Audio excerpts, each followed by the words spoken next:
Apa kabar pemirsa TVR Parlemen dimanapun Anda berada, berjumpa lagi dalam program TVR 17 bersama saya Anggun Oktarini. Dalam tepat pukul 17 waktu Indonesia Barat, kami hadirkan kepada Anda sejumlah informasi paling baru dan menarik seputar kinerja dan kegiatan DPR RI yang telah disajikan oleh tim redaksi TVR Parlemen. Dan pemirsa TVR Parlemen, inilah TVR 17 selengkapnya.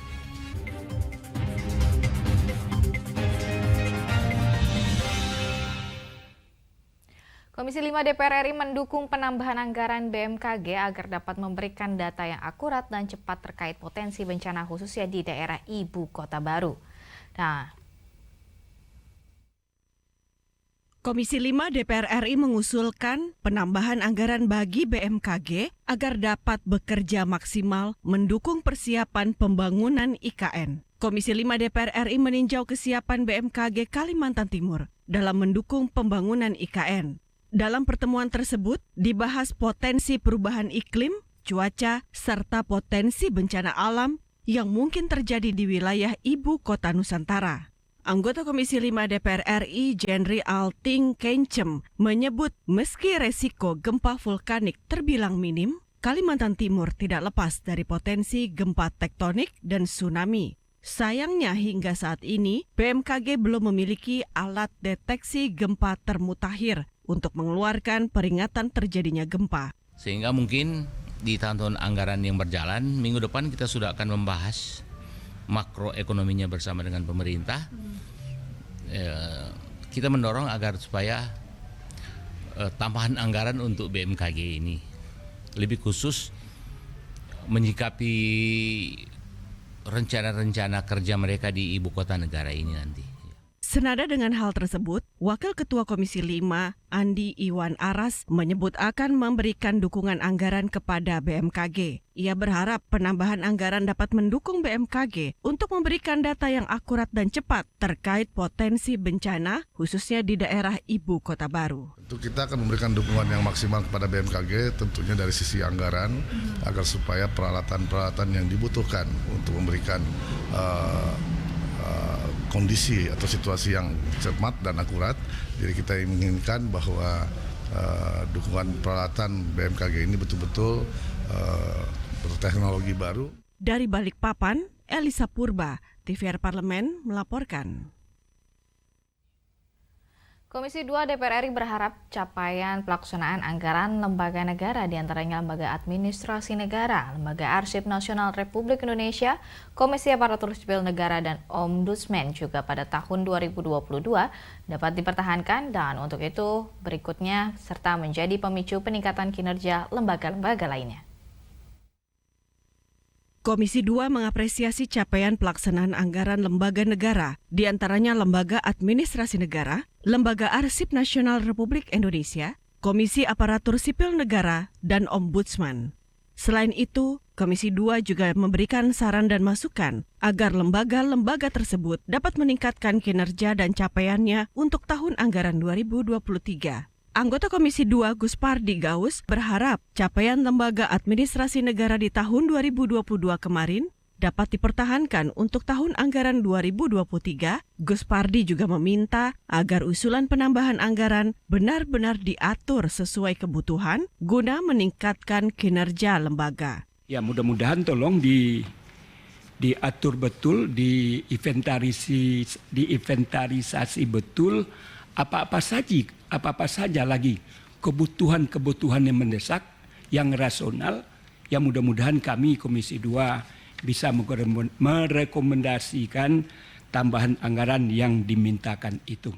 Selain itu, anggota Komisi 2 Aminur Rohman juga menyoroti upaya Lembaga Arsip Nasional Republik Indonesia untuk mendigitalisasi arsip-arsip negara. Amin meminta Lembaga Arsip Nasional Republik Indonesia memastikan dokumen-dokumen tersebut aman. Tapi pastikan dokumen itu tidak dihack oleh pihak lain. Karena ini menyangkut dokumen negara, Pak. Kalau servernya Bapak ini protektornya tidak safe, ya program-program apapun yang Bapak kerjakan ke depan pasti akan menimbulkan akses yang tidak bagus. Anggaran yang teralokasi dalam pagu definitif menurut saya melihatnya masih pada tataran yang normatif, pada kebutuhan proporsionalnya. Halim dan Syamsul, TVR Parlemen melaporkan.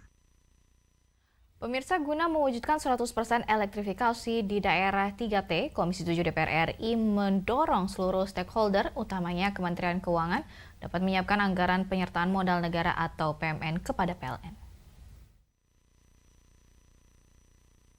Komisi 7 DPR RI menyoroti rasio elektrifikasi yang sampai saat ini belum mencapai 100%, khususnya di daerah 3T dan mendorong pemerintah bersama PLN segera mewujudkan hal tersebut. Dalam kunjungan ke PLN Unit Induk Jawa Barat, anggota Komisi 7 DPR RI Mulyanto mendorong seluruh stakeholder, utamanya Kementerian Keuangan, dapat menyiapkan anggaran penyertaan modal negara atau PMN kepada PLN guna memenuhi kebutuhan listrik di desa. Terkait penggunaan listrik di daerah 3T, Mulyanto berharap agar PT PLN dan pemerintah mengedepankan asas tujuan bernegara, yakni keadilan sosial, sehingga seluruh masyarakat betul-betul dapat merasakan listrik. Soal rasio elektrifikasi, sampai hari ini kan masih 99,9% dan harapannya target PLN di tahun 2024 menjadi 100%. Nah ini kan kita amati pengalaman dari tahun ke tahun janjinya begitu 100%, tapi apa aksinya? Nah ternyata ini ada permasalahan. Yang pertama adalah jaringan transmisi, kesiapan titik-titik dan kemampuan bayar masyarakat yang belum match. Karenanya sekarang ini kita dorong agar itu match dan Kementerian Keuangan nanti melalui Komisi 6 dan Banggar menyiapkan anggaran PMN untuk mendorong atau memenuhi listrik desa. Sementara dari Komisi 7 akan mendorong ke Kementerian SDM program pemasangan baru listrik. Nah ini yang bisa langsung memenuhi jumlah listrik yang belum menyala. Mulyanto menginginkan BUMN energi dapat hadir utuh di masyarakat dan tidak mengedepankan profit, melainkan dukungan terhadap proyek-proyek strategis negara. Dari Jawa Barat, Nur Fuad, TVR Parlemen melaporkan. Pemirsa, DPR RI menyoroti maraknya pekerja migran Indonesia yang menjadi korban penipuan lowongan kerja di luar negeri. Informasinya akan kami hadirkan sesaat lagi. Untuk itu tetaplah bersama kami di TVR 09.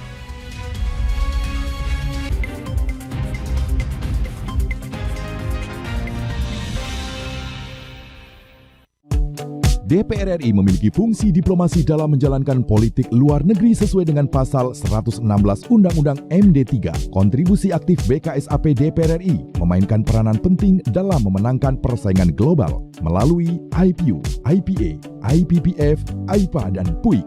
BKSAP memiliki komitmen yang tinggi dalam krisis kemanusiaan dunia. Fungsi diplomasi dijalankan untuk mendukung upaya pemerintah dalam melaksanakan politik luar negeri. Sini ditambang. Konflik yang terjadi, Sini tidak mengizinkan. masalah yang tersisihkan menjadi kesenjangan sosial. Ya namanya rakyat kecil gak bisa apa-apa, mau komplain juga gak didengar. Sebab apa? Itu menyangkut isi perut kami semua. Bagaimana memutus keterbatasan untuk didengar?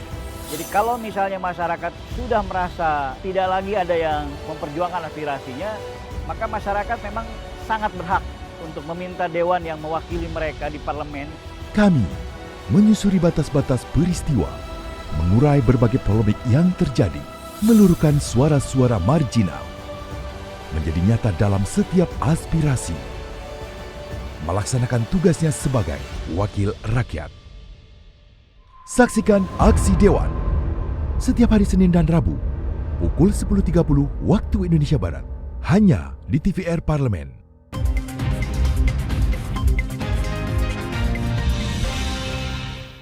Kembali di TVR 17 dalam konferensi tingkat tinggi ASEAN ke-42 di Nusa Tenggara Timur, Ketua DPR RI dan di sini Dr. Honoris Causa Puan Maharani menyampaikan bahwa mengenai isu perlindungan pekerja migran Indonesia. Komisi 9 DPR RI pun menilai rendahnya sosialisasi bagi calon pekerja migran Indonesia menjadi salah satu penyebab masih tingginya kasus penipuan pekerja migran.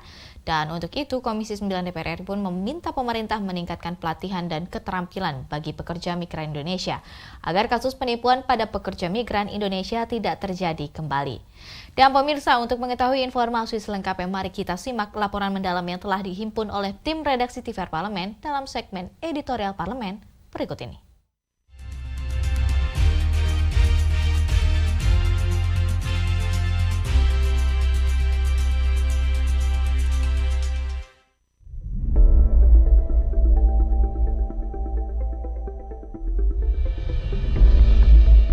Maraknya pekerja migran Indonesia yang menjadi korban penipuan lowongan kerja luar negeri menjadi sorotan Komisi 9 DPR RI. Untuk itu, harus ada sinergi pemerintah pusat dan daerah mengatasi masalah ini.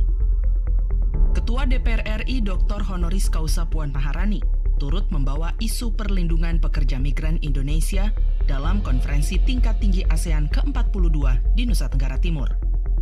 Puan menegaskan harus ada kolaborasi lintas negara untuk memperoleh solusi dari permasalahan pekerja migran. Ini yang juga salah satu menjadi isu yang penting untuk dibicarakan, bukan hanya di parlemen tapi juga di eksekutif atau pemerintah. Dan saya merasa bahwa KTT ASEAN ini atau bersama dengan AIPA akan menjadi salah satu tempat yang penting untuk membicarakan dan mencari solusi terkait dengan pekerja migran yang ada di ASEAN. Ketua Komisi 9 DPR RI Feli Estelita Runtuwene menilai kurangnya sosialisasi bagi calon pekerja migran Indonesia menjadi salah satu penyebabnya. Alhasil, banyak pekerja migran asal Indonesia atau PMI berstatus non-prosedural karena tidak melalui mekanisme dan persyaratan yang benar. Yang paling pertama tentunya menurut saya iklankan ya, bagaimana prosedur untuk bisa mereka mendapatkan pekerjaan di luar ya sebagai dari CPMI ini untuk ditempatkan. Prosedur itu disampaikan, kemudian sampaikan yang seperti apa yang ilegal disampaikan juga.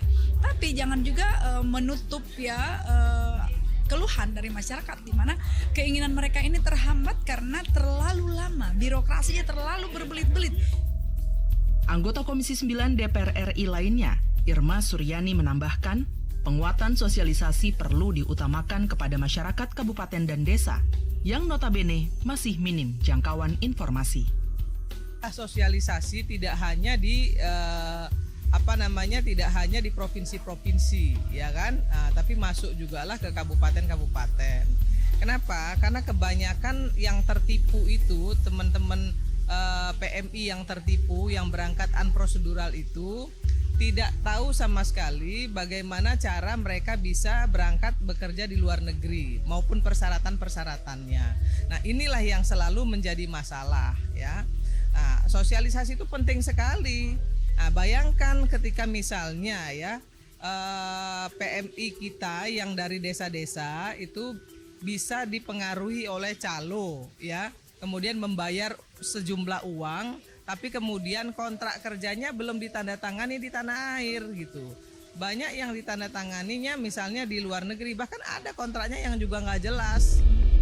Lebih lanjut, anggota Komisi 9 DPR RI Iketut Karyasa Atyana meminta pemerintah lewat Kementerian Ketenagakerjaan dapat menjadi penggerak untuk mengoptimalkan lembaga pelatihan calon pekerja migran atau CPMI di daerah.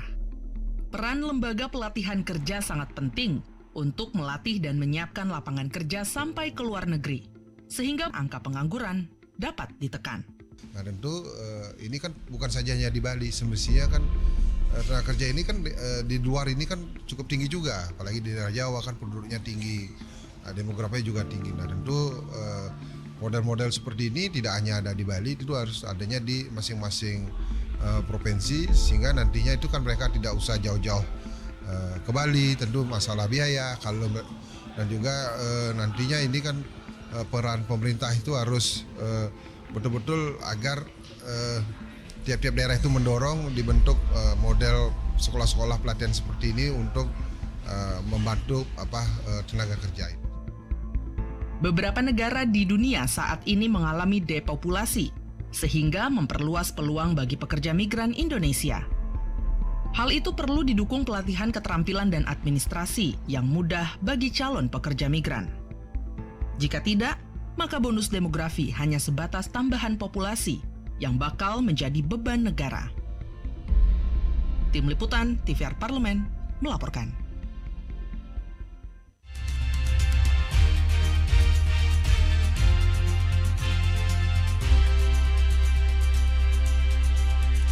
Kementerian Pekerjaan Umum dan Perumahan Rakyat atau PUPR mengusulkan anggaran tambahan sebesar 32 triliun untuk perbaikan jalan daerah pada tahun ini. Saksikan informasi selengkapnya pemirsa. Untuk itu jangan kemana-mana, tetap bersama kami di TVR 17.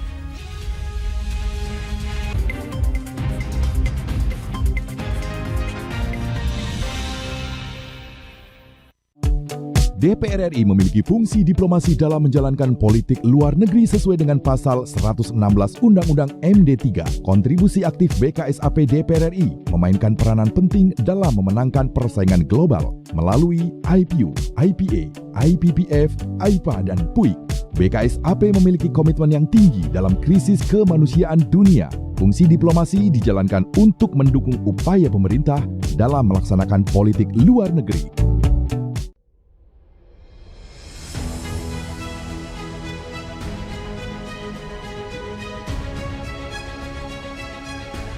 Pemirsa TVR Parlemen, inilah TVR 09 edisi Rabu.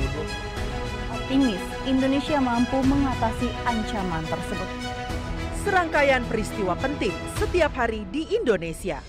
Kami pilihkan topik-topik terkini dengan menyajikan fakta yang dapat dipercaya. Kami hadirkan di layar kaca Anda. Bukan hanya sekedar informasi, tapi menginspirasi bagi kita semua. TVR 09 hadir setiap Senin sampai Jumat pukul 9 pagi hanya di TVR Parlemen. Referensi berita untuk Indonesia.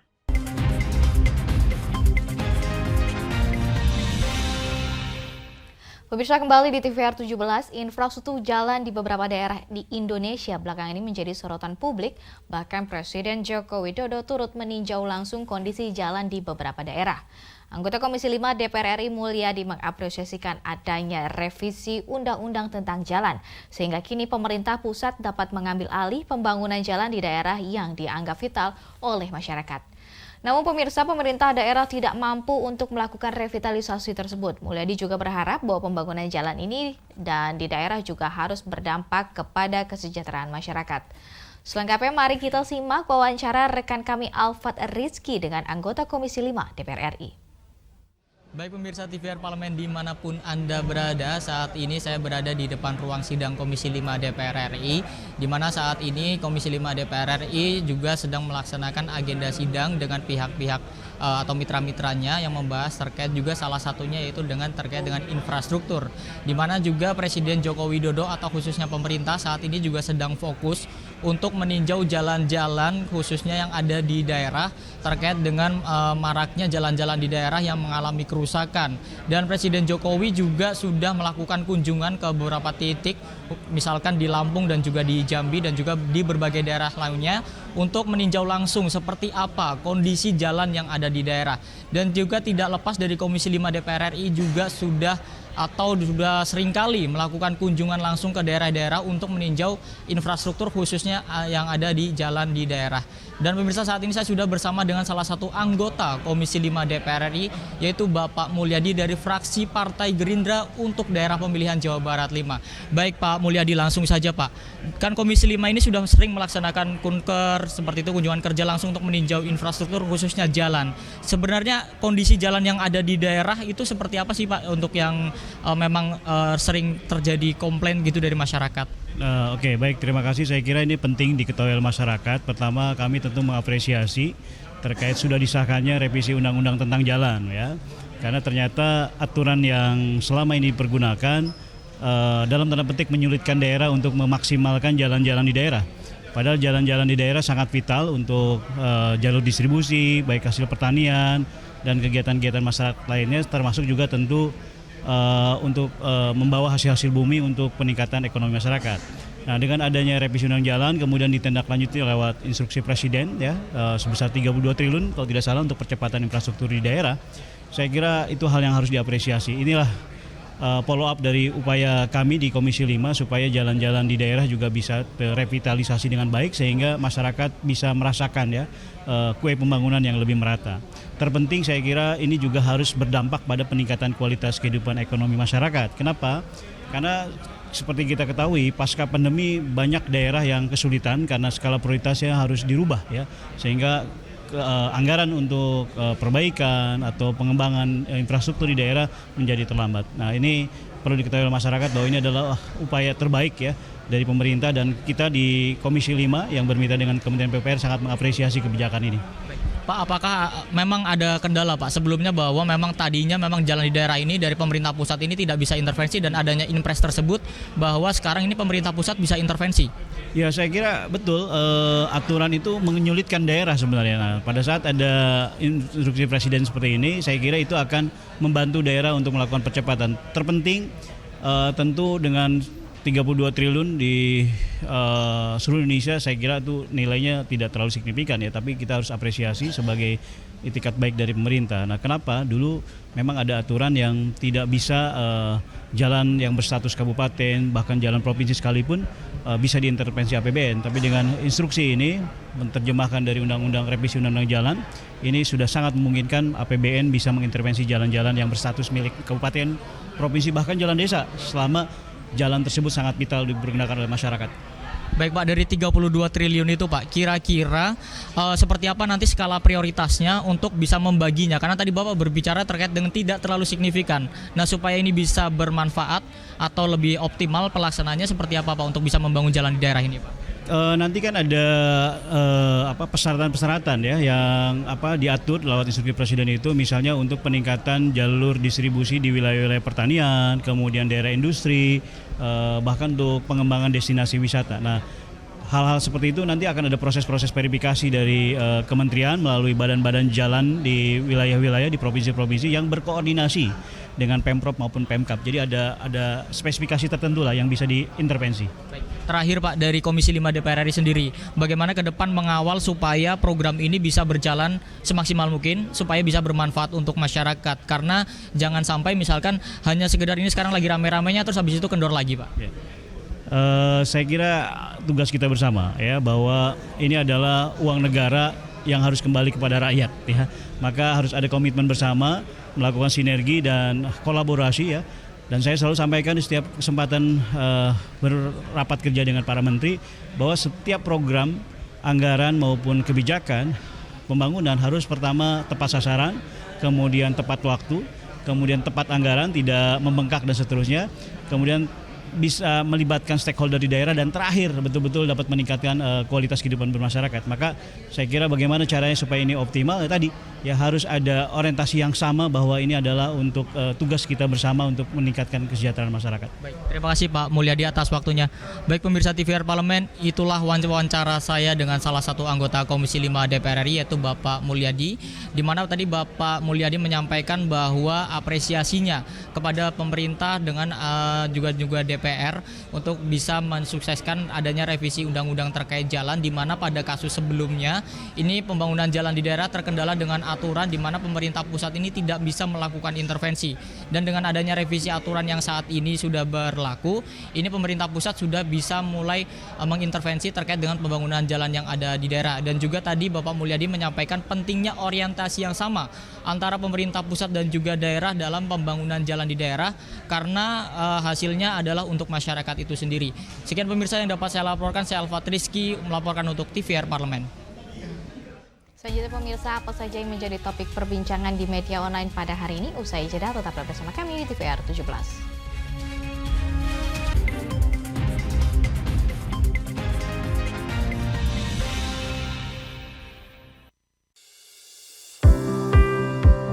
Mengenal tugas dan fungsi DPR RI. Dewan Perwakilan Rakyat atau DPR adalah lembaga negara yang mewakili aspirasi rakyat. Kehadiran DPR RI merupakan salah satu bukti bahwa Indonesia merupakan negara demokrasi. Sebagai salah satu lembaga perwakilan rakyat, apa saja tugas dan fungsi yang diemban DPR RI? Berdasarkan pasal 20A ayat 1 Undang-Undang Dasar 1945, DPR memiliki 3 fungsi, yakni fungsi legislasi, anggaran, dan pengawasan. Tugas dan wewenang DPR berbeda untuk setiap fungsinya. Yang pertama, fungsi legislasi. Menyusun program legislasi nasional atau prolegnas, menyusun dan membahas rancangan undang-undang, menerima rancangan undang-undang yang diajukan oleh DPD, membahas rancangan undang-undang yang diusulkan oleh Presiden ataupun DPD, menetapkan undang-undang bersama dengan Presiden, menyetujui atau tidak menyetujui peraturan pemerintah pengganti undang-undang yang diajukan oleh Presiden untuk ditetapkan menjadi undang-undang. Yang kedua, fungsi anggaran. Memberikan persetujuan atas rancangan undang-undang tentang APBN yang diajukan oleh Presiden. Memberikan persetujuan terhadap pemindahantanganan aset negara maupun terhadap perjanjian yang berdampak luas bagi kehidupan rakyat yang terkait dengan beban keuangan negara. Menindaklanjuti hasil pemeriksaan atas pengelolaan dan tanggung jawab keuangan negara yang disampaikan oleh BPK. Memperhatikan pertimbangan DPD atas rancangan undang-undang tentang APBN dan rancangan undang-undang terkait pajak, pendidikan, dan agama. Yang ketiga, fungsi pengawasan.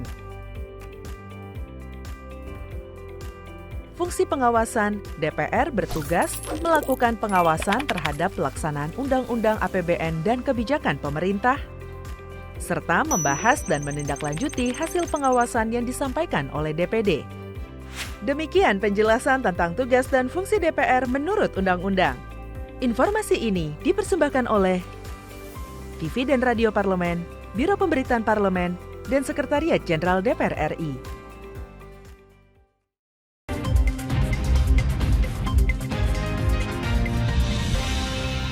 Terima kasih pemirsa, masih di TVR 17.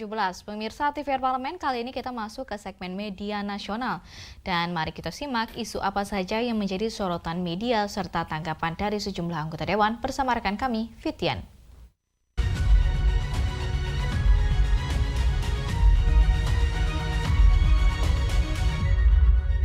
Baik, terima kasih rekan Anggun dan pemirsa. Saat ini sekarang kita masuk ke segmen media nasional. Nah, berita pertama yang menjadi headline di media online yaitu DPR merasa dilangkahi MK soal masa jabatan pimpinan KPK. Nah, di sini Komisi 3 DPR RI mempertanyakan putusan Mahkamah Konstitusi atau MK yang mereformulasi ketentuan masa jabatan pimpinan Komisi Pemberantasan Korupsi yang sebelumnya diatur di dalam Undang-Undang KPK selama 4 tahun menjadi 5 tahun. Kewenangan pengubahan itu seharusnya dilakukan DPR dan pemerintah sebagai pembentuk undang-undang. Nah, di sini Wakil Ketua Komisi 3 DPR RI, Ahmad Syahroni, mengkritik keras Mahkamah Konstitusi buntut putusan perpanjangan masa jabatan pimpinan KPK dari 4 menjadi 5 tahun. Nah, Syahroni mengatakan Komisi 3 akan berkoordinasi dengan para pimpinan lain di Komisi 3 DPR untuk menjadwalkan pemanggilan MK. Nah, sementara itu di sini Komisi 3 DPR RI Beni Kabur Harman melayangkan kritik keras atau atas putusan tersebut. Dia mempertanyakan alasan hukum MK memperpanjang masa jabatan pimpinan KPK. Padahal menurut Beni aturan soal itu mutlak menjadi kewenangan DPR selaku perumus undang-undang. Nah, berita selanjutnya yang menjadi headline di media online yaitu Gus Imin mendukung evaluasi program pengentasan kemiskinan ekstrim. Nah, di sini bisa lihat di layar kaca Anda pemirsa, Wakil Ketua DPR RI bidang Koordinator Kesejahteraan Rakyat atau Korkestra, Abdul Muhaimin Iskandar mendukung pemerintah untuk melakukan evaluasi secara menyeluruh terhadap alokasi dan penyaluran anggaran pengentasan kemiskinan ekstrim tahun 2022-2023. Nah, hal ini dilakukan untuk mengetahui efektivitas anggaran dalam menurunkan angka kemiskinan ekstrim. Gus Imin secara khusus menyoroti koordinasi antar lembaga negara yang masih tumpang tindih dan cenderung berjalan sendiri-sendiri. Nah, di sini menurutnya hal ini berpotensi membuat program pengentasan kemiskinan tidak berjalan optimal, terutama kemiskinan ekstrim. Nah, di sini juga Gus Imin setuju dengan pendapat Wakil Presiden Ma'ruf Amin yang juga menginginkan adanya evaluasi terhadap program tersebut.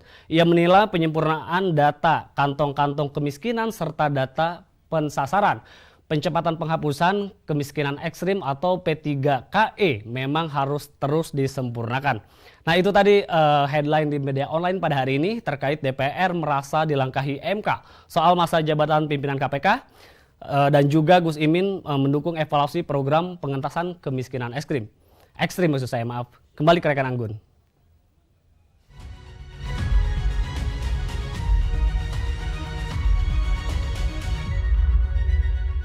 Terima kasih rekan Fitian yang telah menyampaikan sejumlah sorotan dari media online nasional pada hari ini. Dan pemirsa TVR Parlemen segmen media online tadi sekaligus menutup program TVR 17 edisi sore hari ini. Saya Hanum ini beserta seluruh kru TVR Parlemen yang bertugas mengucapkan terima kasih dan pamit undur diri dari hadapan Anda. TVR Parlemen, referensi Indonesia.